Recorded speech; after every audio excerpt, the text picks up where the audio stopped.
गुरुमुखो, आज का सत्संग बहुत महत्वपूर्ण है। सभी गुरुमुख ध्यान से अंत तक सुने। इस संसार में चतुर एवं बुद्धिमान वही है जो हर वस्तु का सही आकलन कर सके। जो हीरे जैसे मनुष्य जन्म को कौड़ियों के बदले गवा दें, उसे बुद्धिमान कहना सरासर भूल होगी। मनुष्य जन्म का एक एक श्वास इतना मूल्यवान है कि जिसे लाखों रुपए खर्च करके भी प्राप्त नहीं किया जा सकता। जो मनुष्य इस बहुमूल्य श्वास के बदले उतने ही मूल्य वाली वस्तु को खरीदता है, उसी के जीवन को सफल कहा जाता है। इसके विपरीत जो इतनी दुर्लभ व अनमोल वस्तु को, असत्य मायावी पदार्थों को एकत्र करने में गवा देता है, वह अपने जन्म को बर्बाद कर देता है। अब देखना यह है कि ऐसी मूल्यवान व दुर्लभ वस्तु कौन सी है।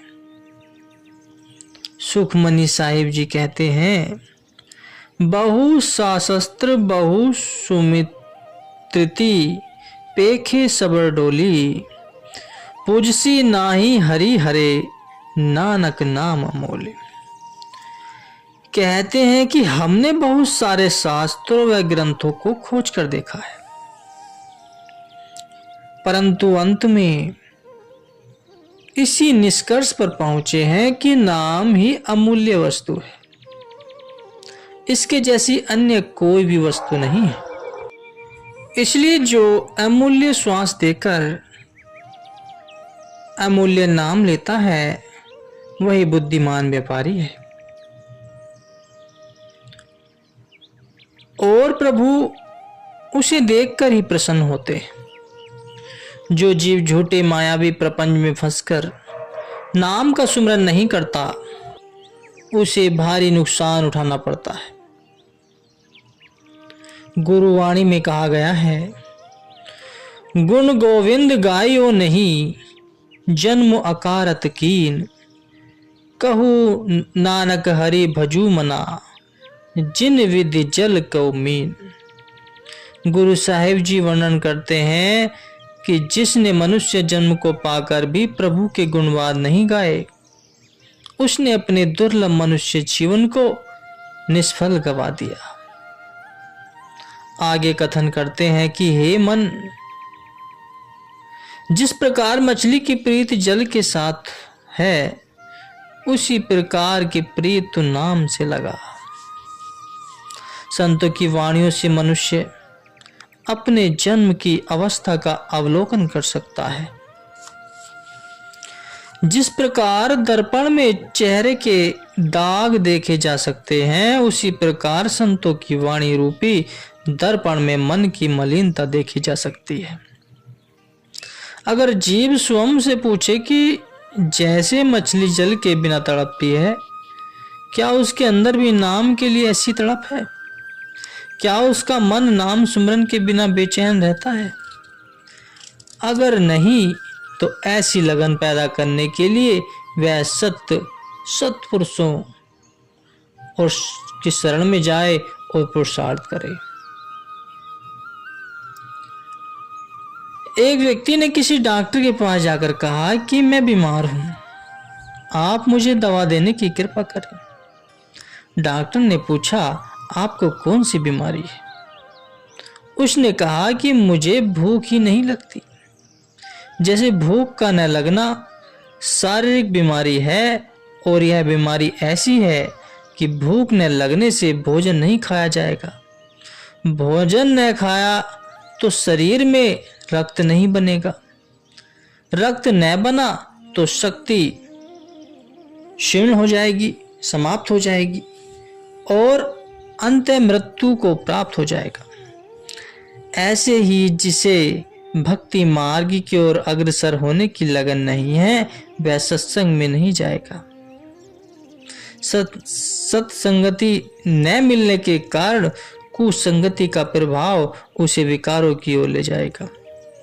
विकारों का दबाव बढ़ने से उसकी आत्मा निर्बल हो जाएगी और उसे 84 के चक्कर का महान दुख भोगना पड़ेगा।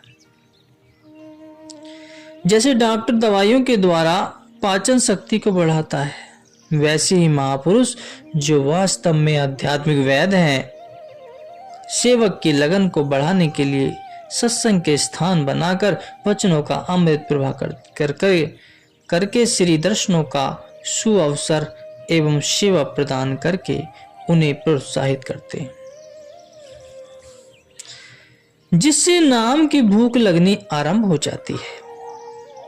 पार ब्रह्म की जिसु मनि भूख, नानक तिस ही न लागे ही दुख। गुरुवाणी में कहा गया है, जिसके मन में ईश्वर परमात्मा की भूख है, श्री गुरु नानक देव जी वर्णन करते हैं कि उसे कोई दुख व कष्ट स्पर्श नहीं कर सकता। सत्संग में जाने से जीव को जागृति मिलती है और सत्पुरुषों के चरणों में प्रेम उपजता है। ऐसे अलौकिक व दिव्य प्रेम का झरना विस्फुटित होता जाता है कि सद्गुरु के दर्शन के बिना उसे सब नीरस लगने लगता है। इतिहास में ऐसे प्रेमियों के अनेक उदाहरण मिलते हैं, जिनके मन में श्री दर्शनों की तीव्र उत्कंठा उत्पन्न हुई। ऐसी ही एक साखी प्रस्तुत हो गुरुमुखो। श्री गुरु अर्जुन देव जी आयु में अभी छोटे ही थे कि उनके पिता श्री गुरु रामदास जी ने उन्हें लाहौर भेज दिया एवं साथ में फरमान किया कि जब तक आपको हमारी आज्ञा न मिले तब तक आप श्री दर्शनार्थ नहीं कर सकते। कुछ समय व्यतीत होने के पश्चात आपको सतगुरु की याद ने इतना सताया कि आपकी नींद व आराम सब छूट गया। यद्यपि आपको यहाँ सांसारिक सुखों की कोई कमी नहीं थी, सारी संगत आपकी मनोहर छवि और मधुर स्वभाव पर बलिहार जाती थी।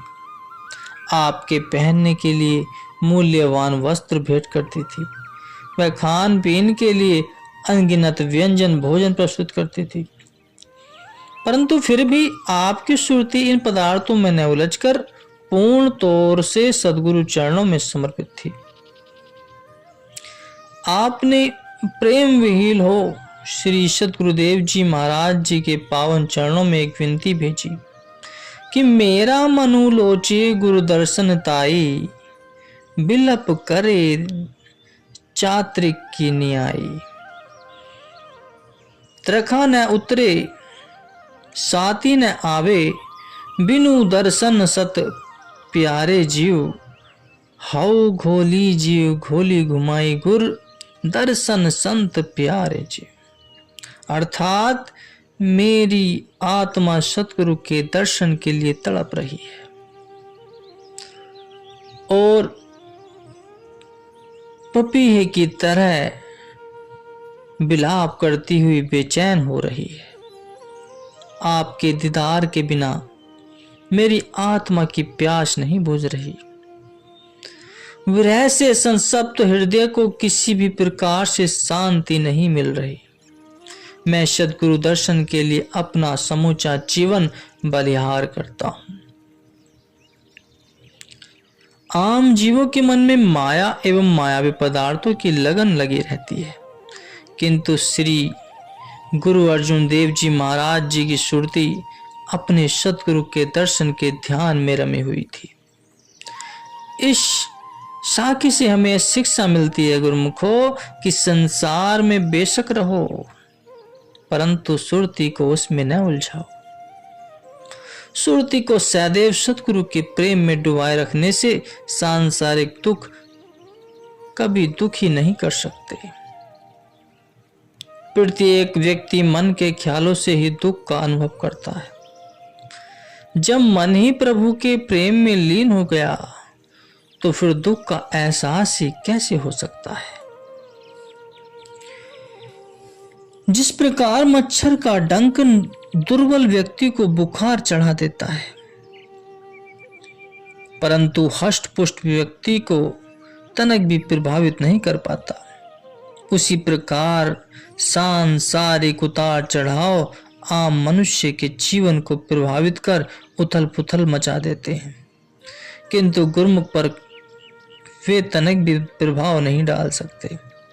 वह यहाँ भी जीवन मुक्त रहता है और मोह ममता से लिप्त होने के कारण आगे भी सुख रूप जीवन व्यतीत करता है। जपूजी साहिब में श्री सद्गुरुदेव जी हमें संसार में रहने की युक्ति बतलाते हुए कथन करते हैं, जोरु न जुगती छूटे संसारू। इस संसार में शारीरिक बल से नहीं अपितु सतगुरु द्वारा बतलाई युक्ति से छूटा जा सकता है। एक कथा है गुरुमुखो, किसी स्थान पर एक तालाब में से एक परी का हाथ निकलता था, जिस पर एक अंगूर रखा हुआ होता था। भीतर से वह आवाज आती थी कि जो मेरे हाथ से अंगूर लेकर खाएगा मैं उसी के साथ विवाह करूंगी। उसके कोमल एवं सुंदर हाथ को देखकर ऐसा प्रतीत होता था कि वह सूरत में भी बहुत सुंदर होगी। कितने ही पहलवानों ने उसके हाथ पर पड़े हुए अंगूर को उठाने का प्रयत्न किया, किंतु उसने सभी को बलपूर्वक खींचकर पानी में डुबो दिया। एक शिष्य ने अपने सद्गुरु से इस विषय में विनय कर उस परी से विवाह करने की इच्छा प्रकट की। गुरुदेव ने फरमाया कि हम तुम्हें एक उपाय बतलाते हैं जिससे तुम अवश्य सफलता प्राप्त करोगे। शिष्य ने कहा कि मैं तो उन पहलवानों जैसी सामर्थ्य नहीं रखता, फिर मैं कैसे सफल हो पाऊंगा। गुरुदेव ने मुस्कुराते हुए फरमाया कि उसे शारीरिक बल से नहीं अपितु युक्ति से जीता जा सकता है।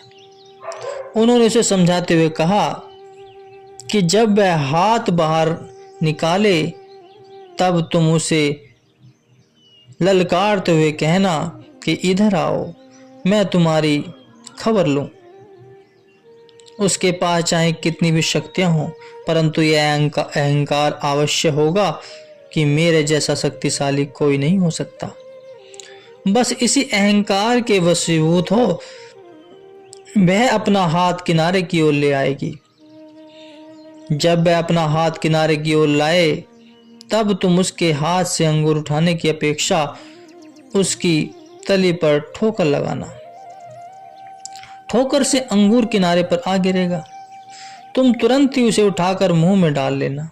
इस प्रकार अपनी शर्त के अनुसार वह तुम्हारी हो जाएगी।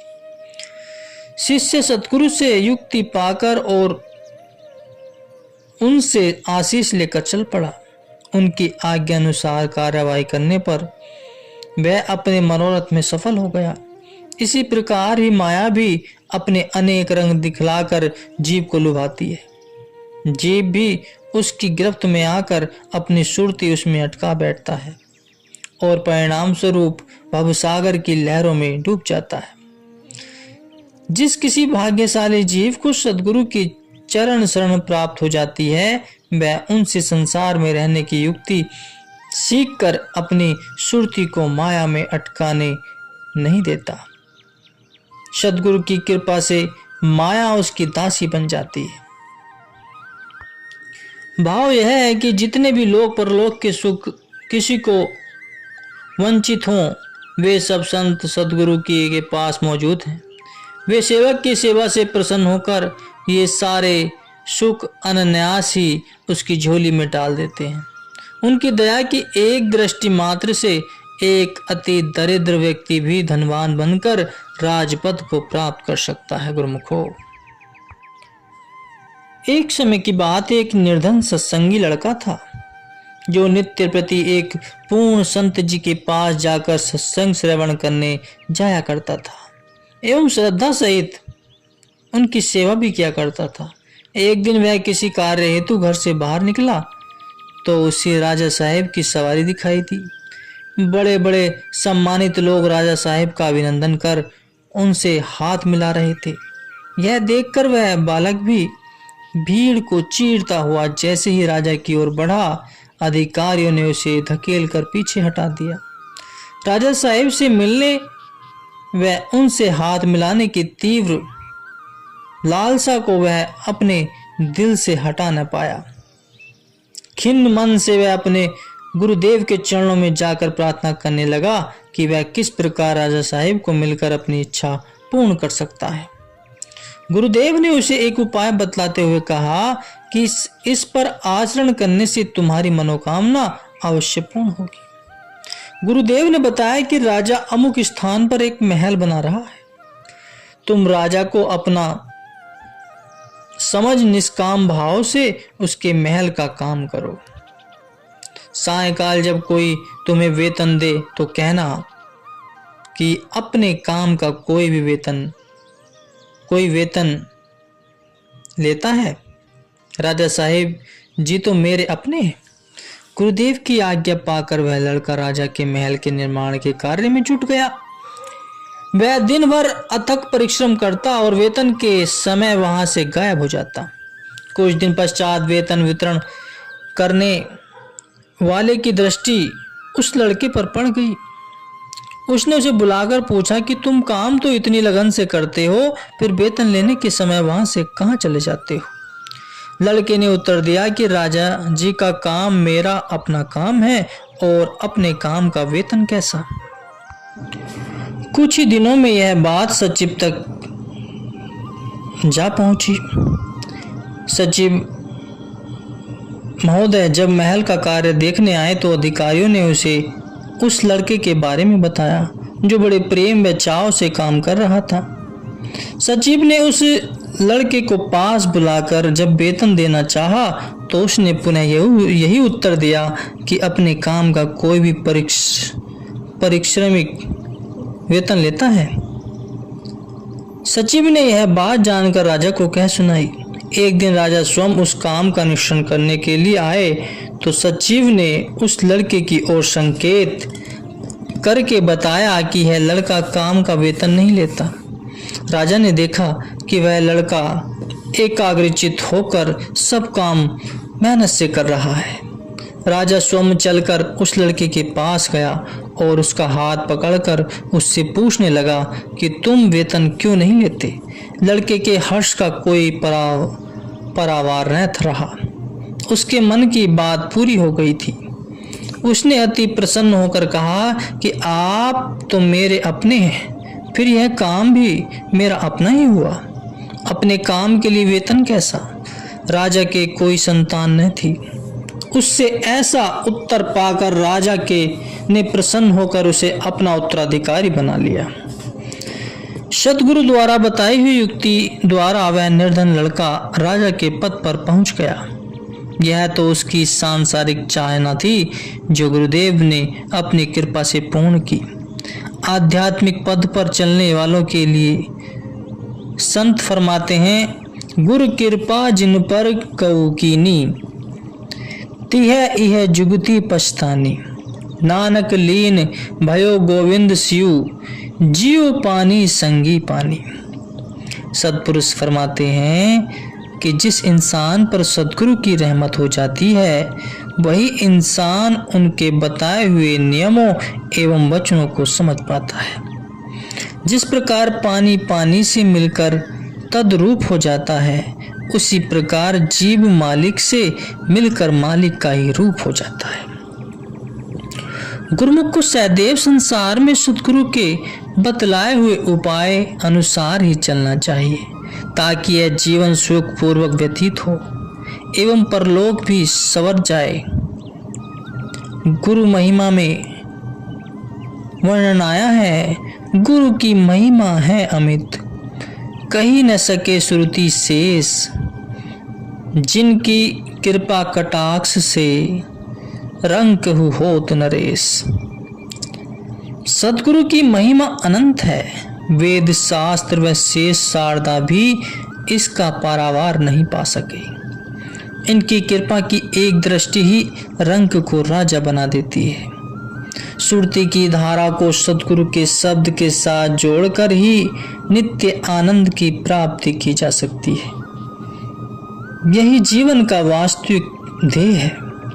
इस ध्येय को प्राप्त कर लेने पर ही यह दुर्लभ एवं बहुमूल्य मानव तब सफल होता है। संसार में चतुर एवं बुद्धिमान उसे ही कहा जाता है जो 1 रुपया देकर पूरे रुपए की वस्तु खरीद करता है। यदि कोई कीमती लालों के बदले में कौड़ियां खरीद करे तो ऐसे बुद्धिहीन मनुष्य पर सब व्यय ही कसेंगे। इसी प्रकार जिस मनुष्य ने मानव तन जैसा दुर्लभ व कीमती जन्म पाकर अमूल्य नाम प्राप्त न किया और अपने श्वासों की अनमोल पूंजी को इस क्षण भंगुर शरीर के पालन पोषण में ही खर्च व्यर्थ ही गवा दिया, संतों सत्पुरुषों ने अपनी वाणियों में उनके जीवन को धिक्कारते हुए कहा है, खा दिया मुंह घटा, पहन दिया शंभु अंगू, नानक भृंगु तिना जा जीविया, जिन साची ने लाखों रंगू। तो भाव यह है कि सदा खाते पीते रहने से जीव की जीवा घिस गई और तरह तरह के वस्त्र पहनने से शरीर के सभी अंगों में शिथिलता आ गई। श्री गुरु साहिब जी फरमाते हैं कि धिक्कार है उनके जीवन पर जो सच्चे मालिक के प्रेम के रंग में नहीं रंगे गए, अर्थात वृद्धावस्था आ जाने पर भी उन्होंने मानव से प्रीत नहीं लगाई। वृद्धावस्था आ जाने पर भी जिन्होंने नाम से प्रीत नहीं लगाई, उनका जग में आना ही व्यर्थ है गुरुमुखो।